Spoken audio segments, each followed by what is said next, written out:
Continuando con la clasificación de los contratos, tenemos también que en cuanto al tiempo en la ejecución de los mismos, se pueden clasificar los contratos en contratos de ejecución inmediata y contratos de ejecución diferida.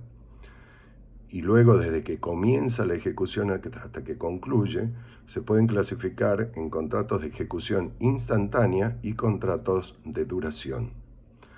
O sea que, en atención al factor tiempo, los contratos se clasifican en contratos de ejecución inmediata y contratos de ejecución diferida. A tales efectos debemos preguntarnos lo siguiente: desde que se celebra el contrato hasta que el mismo comienza a producir sus efectos, ¿transcurre algún tiempo relevante? Si decimos que no transcurre ningún tiempo relevante, se predica ese contrato que es de ejecución inmediata. En cambio, desde que se celebra el contrato hasta que comienza a producir sus efectos transcurre un cierto tiempo relevante, jurídicamente el contrato es de ejecución diferida. La otra clasificación, en cambio, los de contratos de ejecución instantánea y contratos de duración, sigue otro criterio, que parte del momento en que efectivamente comenzó el contrato a producir sus efectos. Si dichos efectos comienzan y concluyen en un solo momento, se predica de ese contrato que es de ejecución instantánea. En cambio, si existe un tiempo entre el comienzo y la finalización de dichos efectos, se predica de ese contrato que es de duración, sea que se trate de un tiempo corrido, ejecución continuada, o de varias fracciones de tiempo separadas entre sí por intervalos iguales de ejecución periódica o desiguales, ejecución escalonada. Ambas clasificaciones pueden combinarse y así encontramos contratos de ejecución inmediata y de duración.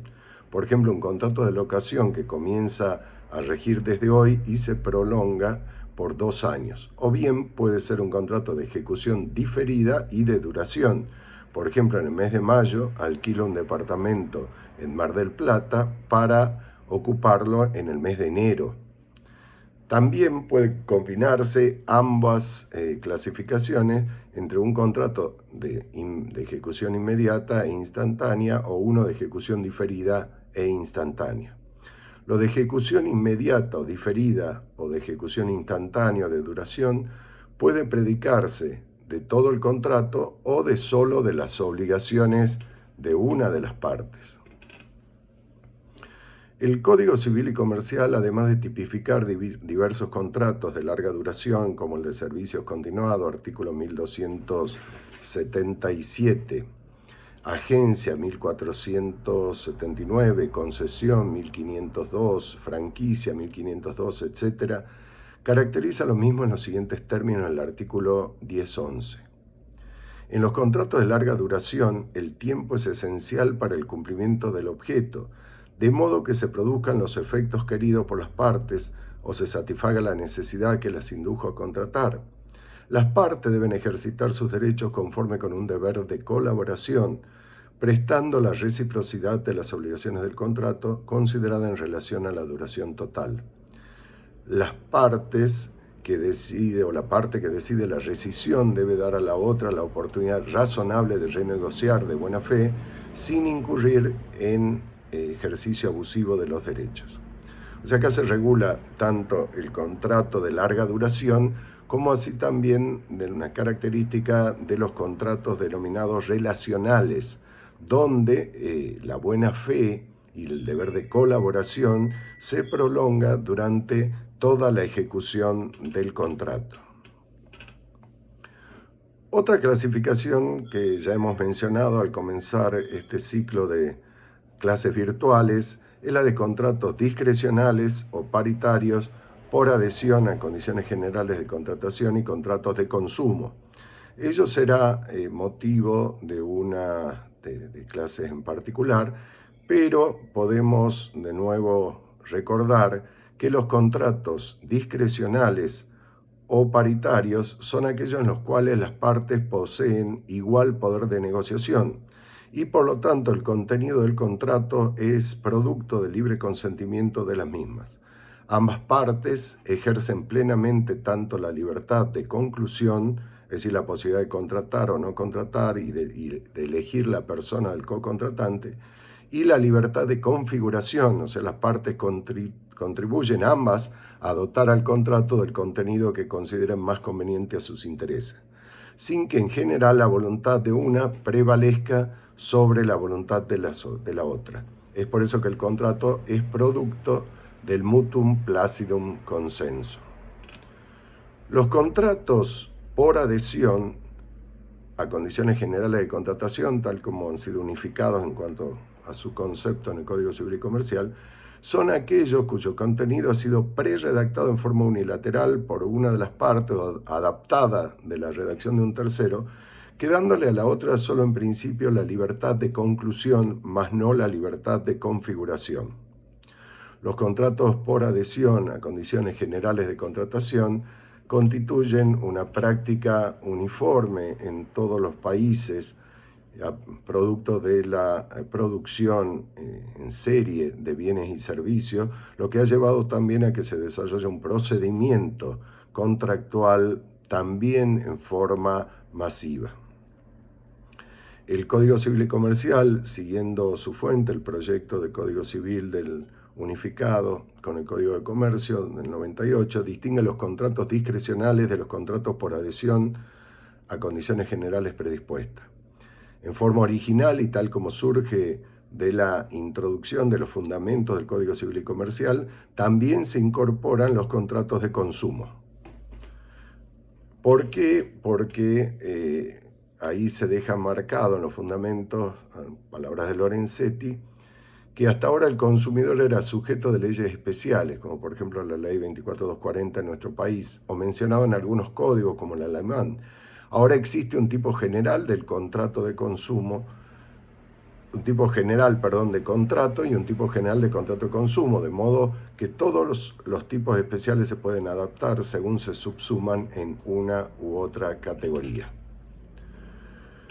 Los contratos predispuestos y las cláusulas predispuestas obligan en general con los mismos alcances que los contratos discrecionales, pero en particular se prevé que cuando ellos son celebrados por escrito deben ser redactadas en forma clara, completa y fácilmente legible, y que las condiciones generales deben ser asequibles al no predisponente.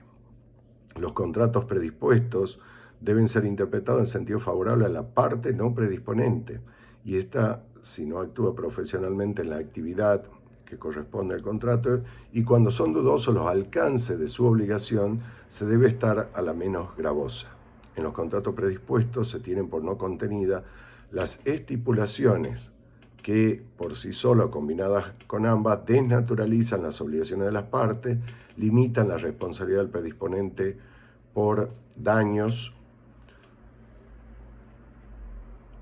sin una adecuada equivalencia económica o implican o importan renuncia o restricción a los derechos del no predisponente que resultan de normas supletorias.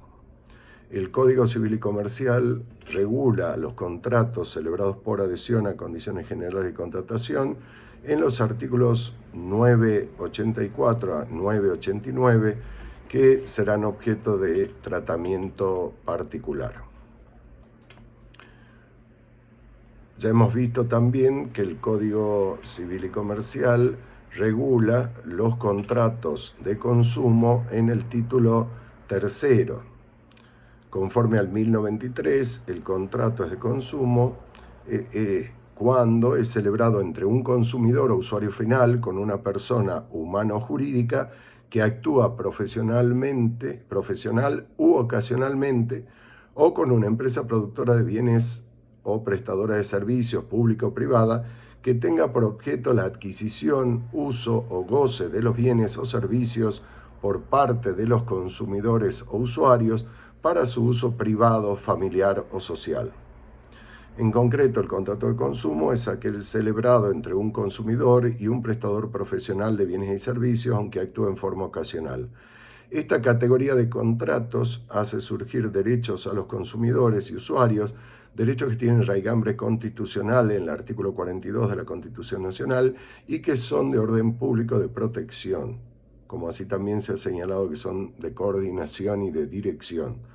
Por este motivo, el artículo 1094 prescribe que las normas que regulan las relaciones de consumo deben ser aplicadas e interpretadas conforme al principio de protección al consumidor y el de acceso al consumo sustentable. En caso de duda sobre la interpretación de este código de leyes especiales, prevalece la más favorable al consumidor.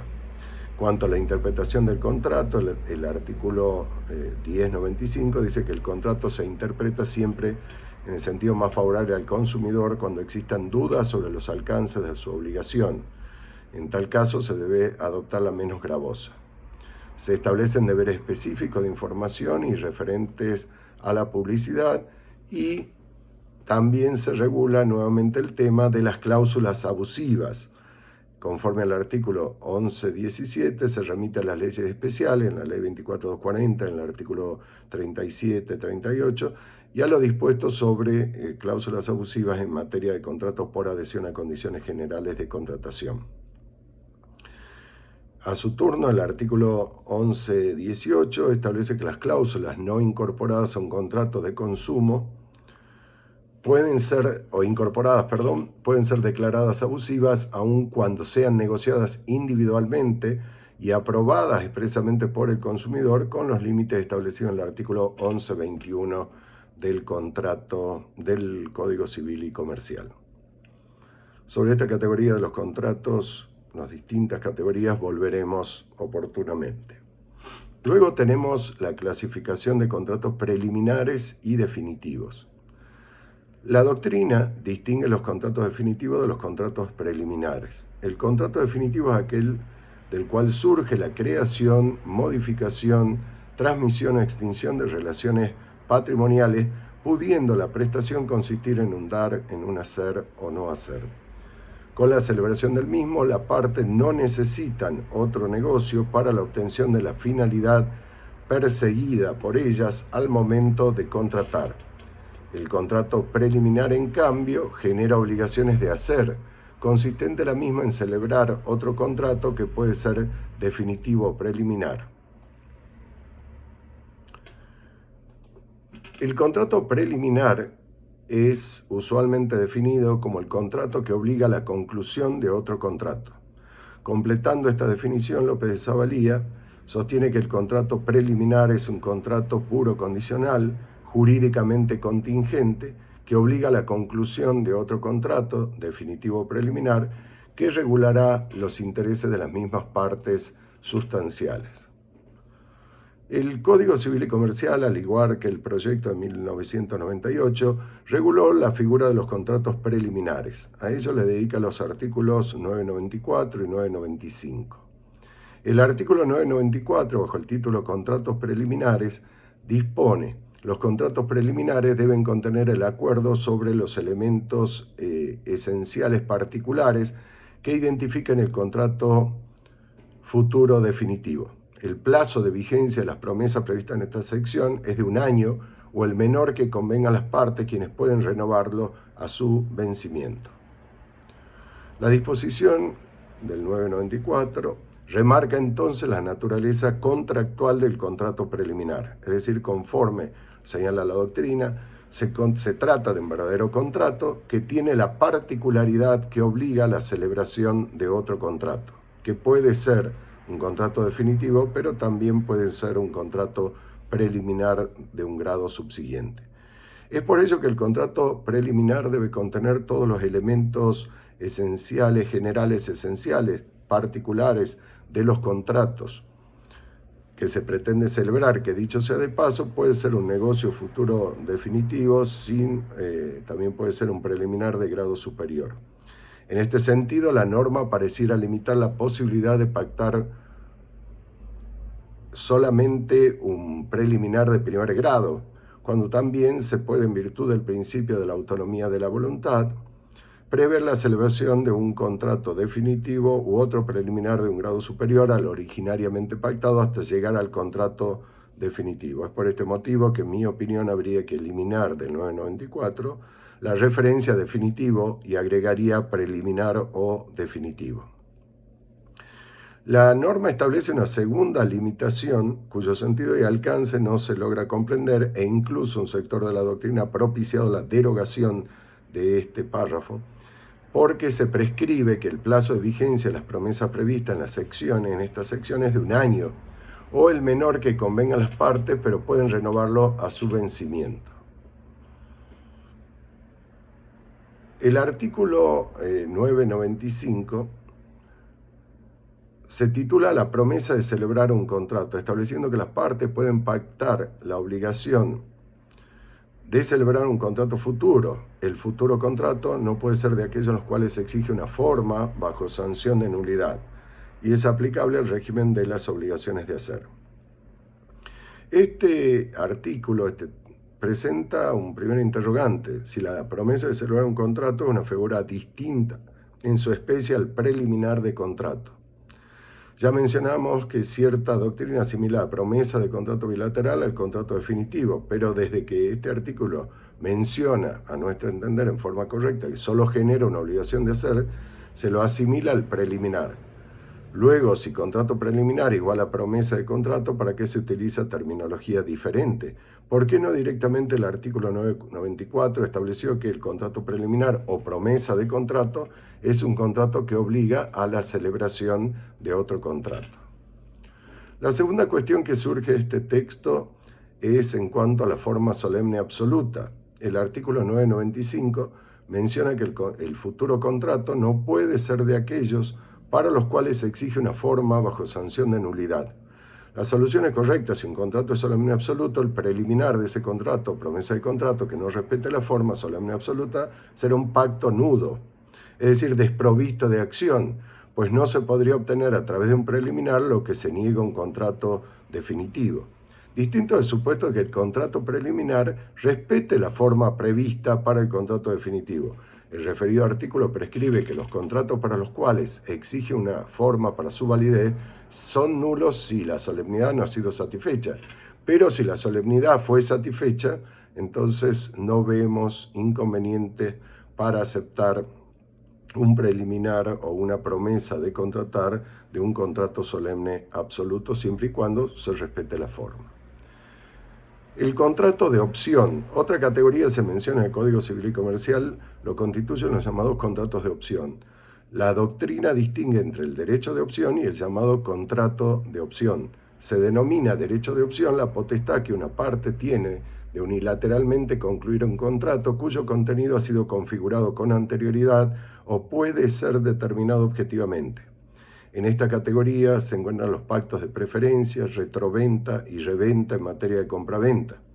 El contrato de opción es un pacto mediante el cual una de las partes se obliga a celebrar un contrato futuro si la otra parte manifiesta su voluntad de perfeccionarlo. Vemos entonces que el derecho de opción puede configurarse como un contrato o como una cláusula inserta en un contrato, como por ejemplo en el caso del contrato de locación, en el que se prevea que la declaración unilateral del locatario basta para prorrogar el contrato. El Código Civil y Comercial ha regulado expresamente el llamado contrato de opción. El artículo 996 prescribe que el contrato que contiene una opción de concluir el contrato definitivo otorga al beneficiario el derecho irrevocable de aceptarlo. Puede ser gratuito o oneroso y debe observar la forma exigida para el contrato definitivo. No es transmisible a un tercero excepto que así se lo estipule. Entonces, en primer lugar, el Código Civil y Comercial considera el contrato de opción como un negocio jurídico bilateral patrimonial anterior al previsto por las partes como definitivo principal. Como todo contrato, requerirá entonces el consentimiento de ambas partes contratantes. Sin perjuicio de ello, las partes pueden también incorporar en el contrato celebrado una cláusula que otorgue a una de ellas el derecho de opción, tal como lo vimos ocurre en materia de compra-venta o de locación. Ahora bien, una vez perfeccionado el Código Civil y Comercial, parte de la premisa de que solo una de las partes se encuentra beneficiada por el derecho de opción.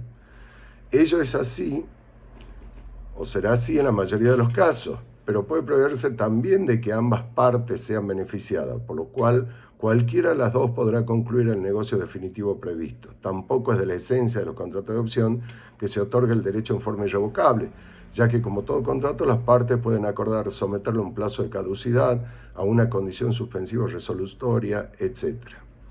En este sentido, consideramos que la regulación del artículo 996 es meramente supletoria de la voluntad de las partes.